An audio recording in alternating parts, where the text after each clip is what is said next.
Voices of the West from Dusty Saddle Publishing. Today we are honored to have Johnny Boggs join us. Johnny is the recipient of, get them all here, 9 Spur Awards. So those things, they don't just hand those out easily. That's definitely an accomplishment by itself. And over 50 novels he got attached to us. Johnny, thank you for joining us today. Well, it's good to be here. So how would you describe yourself for our audience? Well, let's see, what's my mood today? Crazy. A southern writer who writes about the American West. How about that? Very good. Always a good way to start things off there. Of all of your Westerns, 50 of them that we have here, which would you suggest to a first-time reader for you? Oh gosh, I get asked that all the time. It depends on what your mood is. I always say my favorite personally is Camp Ford, which was the first novel of mine to win a Spur Award for I'd won before for a short story. But it's a Civil War baseball novel more than it is a Western. But it was set in Texas. Camp Ford was the largest prisoner of war site for the Confederate Army west of the Mississippi. And I was just a baseball fan and just decided to try to tackle the literature's first Civil War baseball Western. So, but I always said I think Northfield is probably the best novel I've ever written, and it's about the Northfield, Minnesota raid by the James Younger Gang, and it's told by multiple first-person viewpoints. From the outlaws to the defenders of the town to the 5-year-old daughter of the bank teller who was killed. So that was a challenge to write. And but it depends on your mood. I mean, some of them are funny, some of them are serious, some of them are traditional.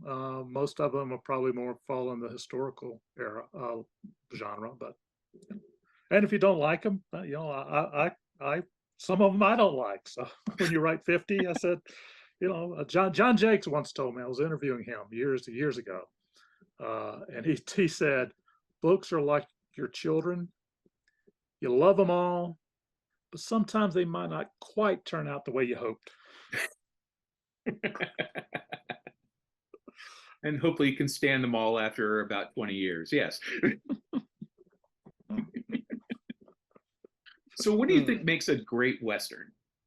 Characters. It's always about the characters, I think. I mean, I was asked that just we were talking about traditional Westerns, and I said, it's always about the characters. I mean, we remember Gus McCrae and Woodrow Call and Mattie Ross and Rooster Cogburn for the same reasons we remember Sherlock Holmes and Watson, Oliver Twist, all the great characters.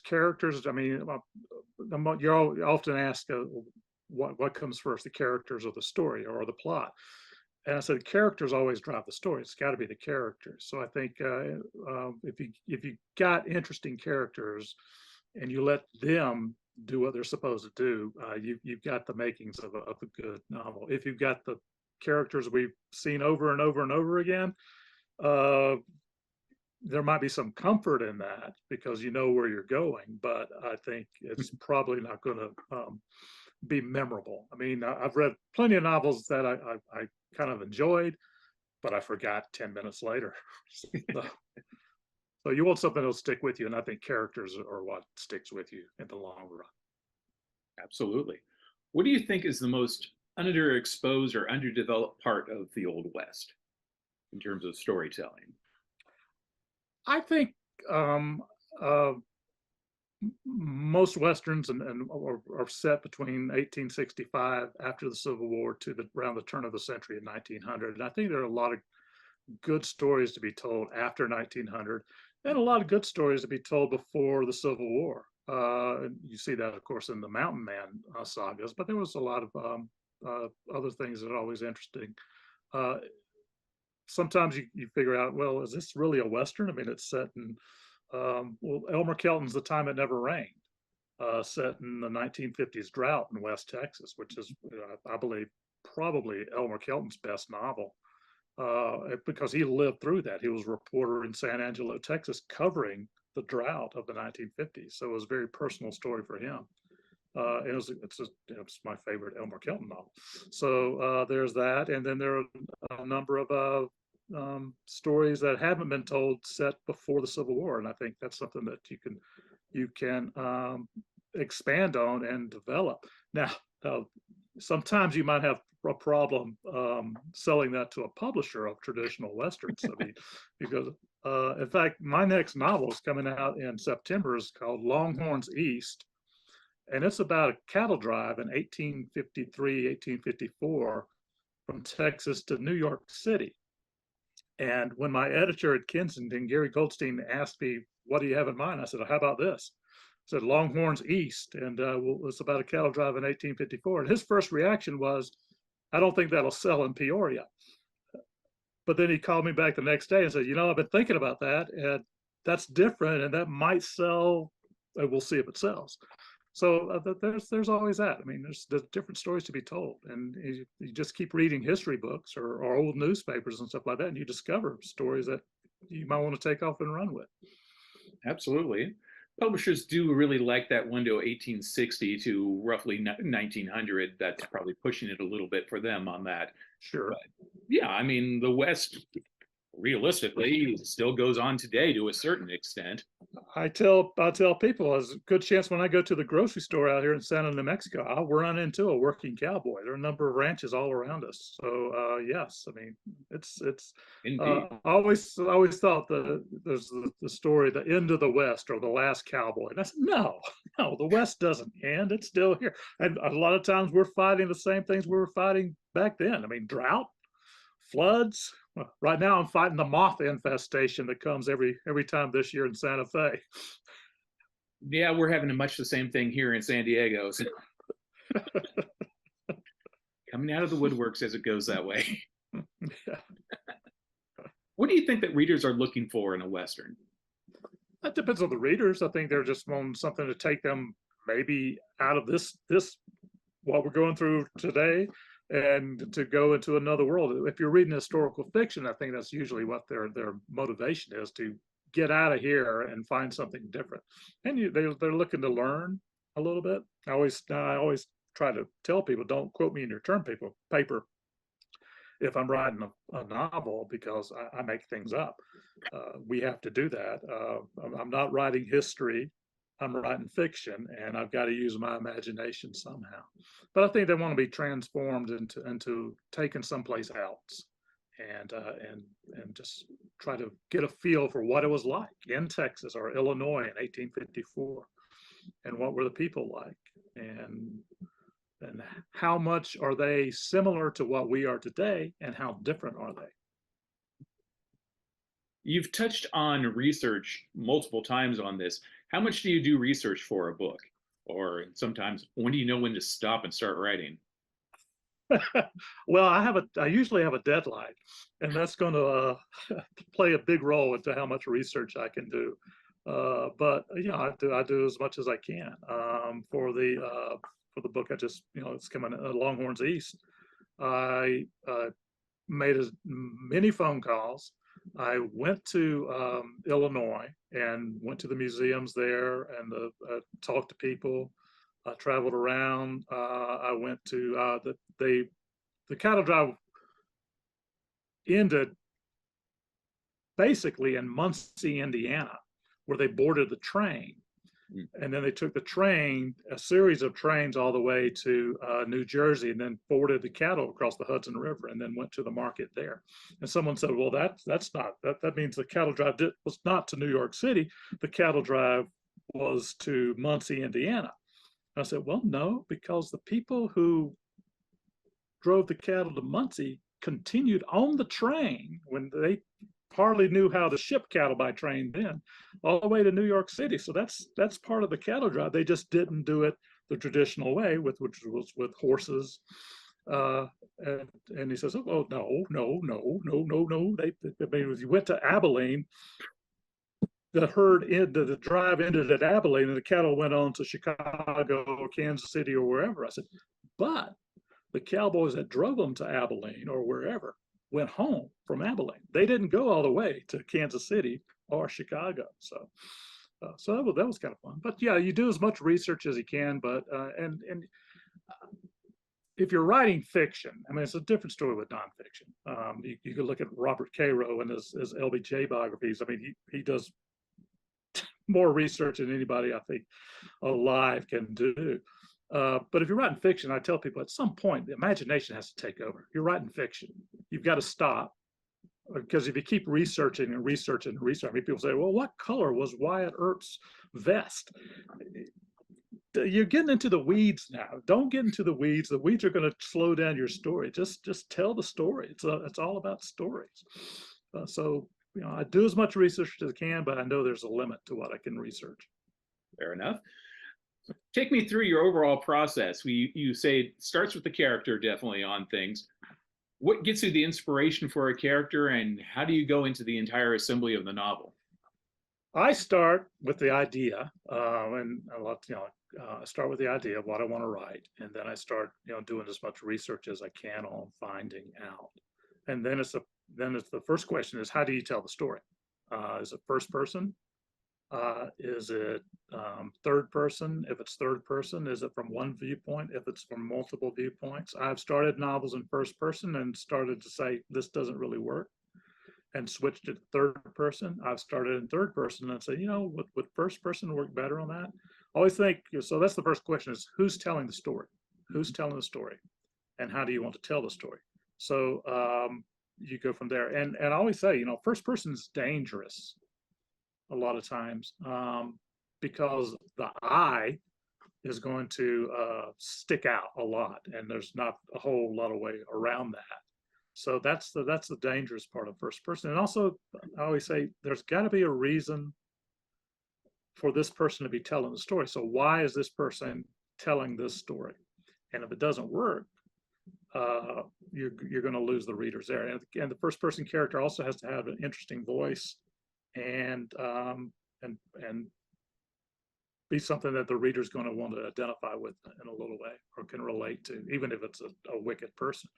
So I think about that. And third person is a lot easier, but then you have to figure out how that's going. So the first part is, how am I telling the story? And sometimes, like I said, I'll switch around with that. And so once my agent said, why don't we try this one in third person, I believe is what he said at that time. So then there's that. Then I break it down. I write from an outline usually. I mean, I know the beginning, I know the middle, I know the end. How am I getting there? And so I try to break that down into an outline. And it's a loose outline. I mean, the problem with writing from an outline is it can get predictable if you follow that outline too closely. And if it's a predictable novel, you're going to lose a lot of your readers. So you don't want that. The problem when you don't have an outline, when you're writing for inspiration, when you're writing on impulse and things like that, when you just start the story and you're going to see how it goes, is you can get off on these crazy little tangents that really don't drive the narrative at all. And I've read novels like that. I've probably written some like that, where you go, well, this really doesn't move the story. My theory is that everything has to drive the story forward, from the first sentence to the very end. You're driving that story, and everything has to drive the story. Dialogue has to drive the story. What's the action, the twist, all that has to drive the story forward. So you've got to be aware of that.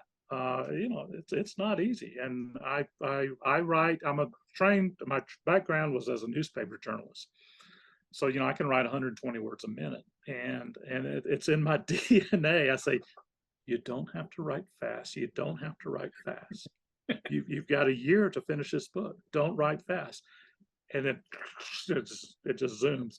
So my first drafts, probably my first two drafts are pretty much catastrophe. And then I go back into the edit, and then I do the fine tuning, and then I see what works and what doesn't work. So, I tell most writers, well, don't follow my example. You figure out what works for yourself.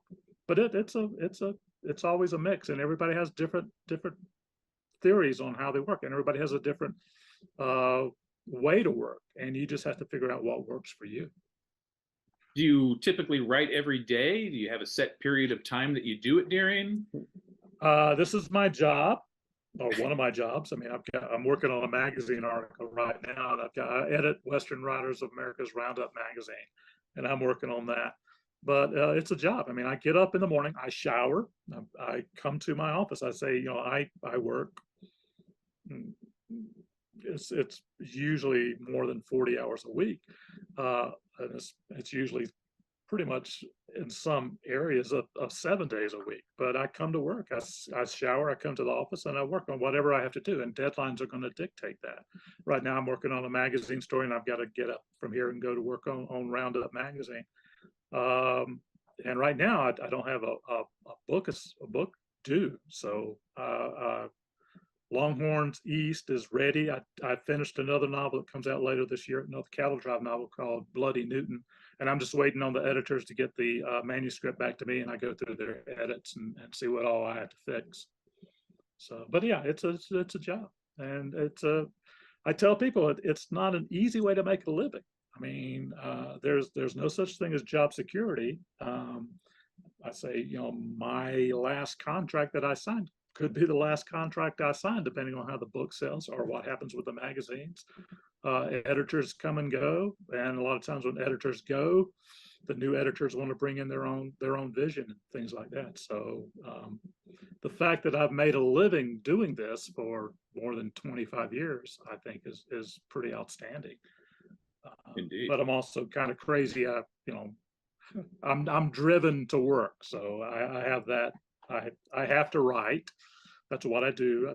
That's in my DNA now, and I'm a professional writer, so I know about deadlines and things like that. And I think that's one of the reasons I have been moderately successful, in that I think the editors who I've worked with know that I generally deliver on time. Now, some editors might say, well, you're about, where's that story? Oh yeah, that one.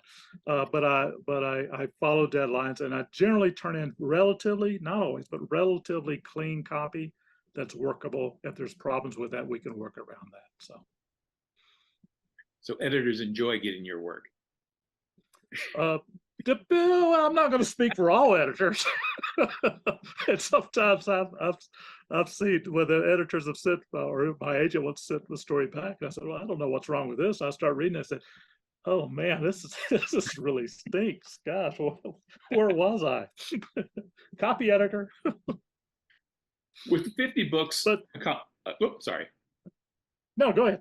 No, I was saying, with 50 books that you've accomplished here, what kind of Western have you long dreamed about writing? Do you still have any that you still have working in your mind?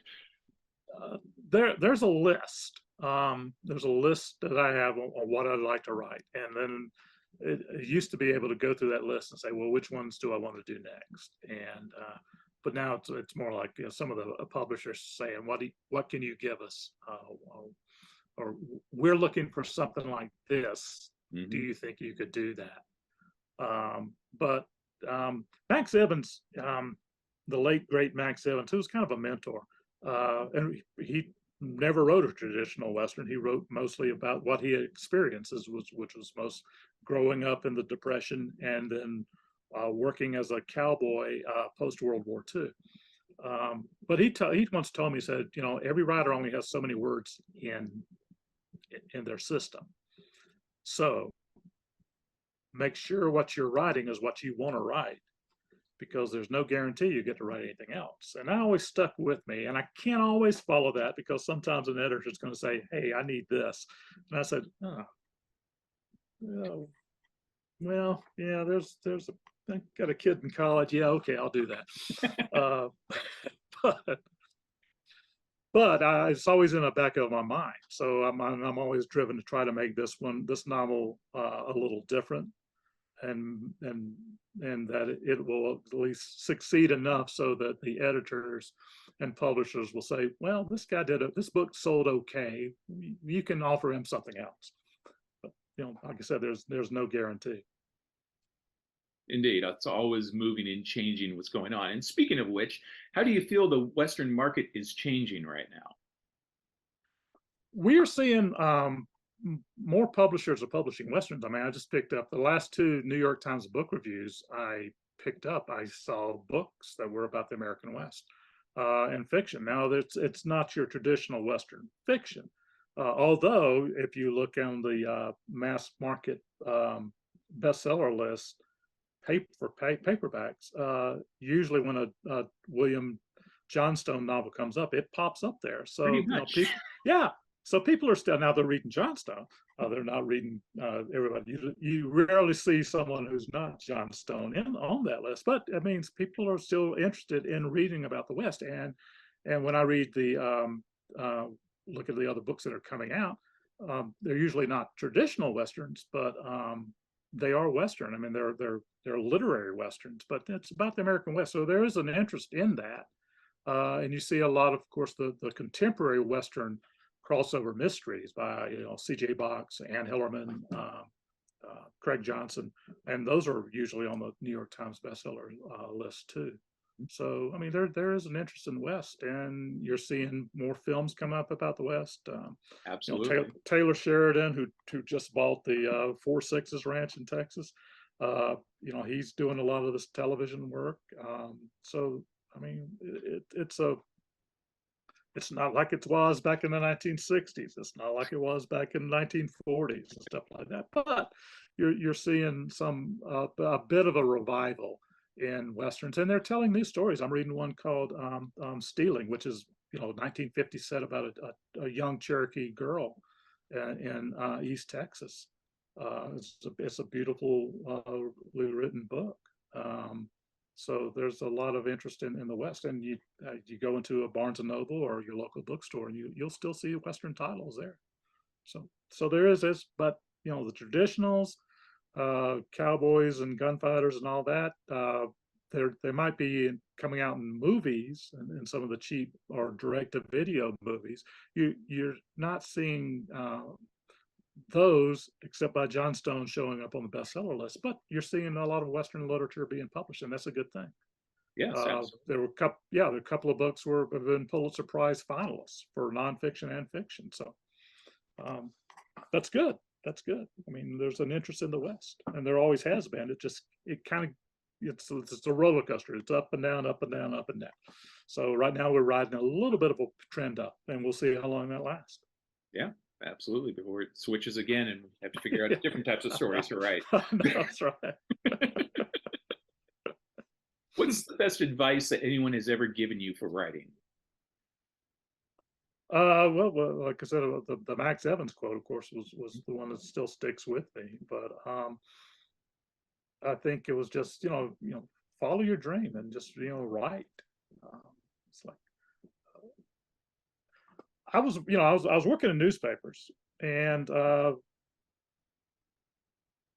joke was that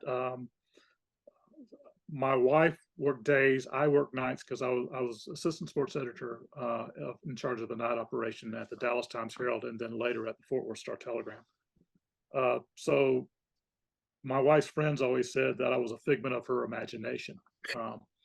That they never saw me, but I was in Western Writers of America. I was working. I'd sold a few books for it was a New York-based publisher called Avalon Books that produced really short traditional Westerns for the library market. They didn't pay well, but they paid and they published. And I was writing for them, and they wanted pot boilers. They wanted a traditional Western, happy ending, no profanity, no explicit violence. Hero gets the girls at the end. But it did teach me a little bit about plotting and pacing and things like that. It wasn't what I wanted to write, but you got to start somewhere. But there was a friend of mine in WWA who had been in radio, and he got out of full-time radio and was writing. And he told me, because I'd freelanced some for magazines when I was working for the newspapers. I'd got a couple of books published, and he just said, how much you're spending 40 hours a week working? And I said, well, it's probably closer to 50 or 55, but yeah, sure. And I don't get overtime. He says, if you didn't have to spend that many hours working at newspapers, could you spend more time writing what you want to write?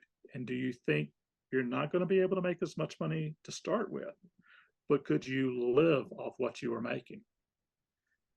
And it just stuck with me for a couple of months there, and I started thinking about it. And then I was really getting burned out on the newspaper job. I was living in Dallas, Texas, and this was 1998, and we had like 60 something days of 100-degree temperatures. So I was getting sick of Dallas too. And then someone tried to break into the house, and I was just saying, you know what? We had just visited Santa Fe, and I just that what the guy had said just stuck in my back of my mind. And I just, one night I just told my wife, I said, why don't we sell the house? We moved to Santa Fe, knew nothing about Santa Fe. We moved to Santa Fe. You get a job and I'll stay home and write full time. And she said, bless her heart, that's a great idea. So that was probably the best. It's advice I probably don't believe I would give anybody right now, but it worked for me. I mean, we did it with the first person that looked at the house, bought it. We overpriced it crazy, but they met that price, and that got us a down payment on a home in Santa Fe. And then all of a sudden I'm thinking, oh, wait a minute. I don't have a paycheck coming in. I've got to sit down and start writing. And I did, and I've been doing it all this time. But it's a gamble, and if you're not willing to take that gamble, don't take it. I mean, there are times when I kind of wish I had that health insurance, the vision insurance, those things. all that were coming out of my paycheck, or the 401k or whatever.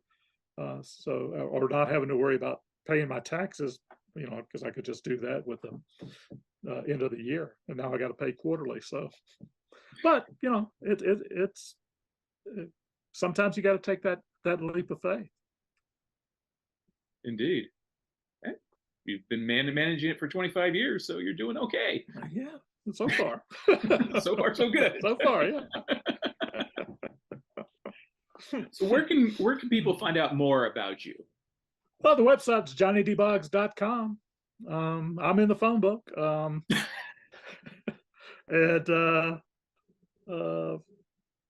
Yeah, and I write frequently for True West magazine. I write frequently for Wild West magazine, and I do work for other magazines on a freelance basis whenever they need something like that.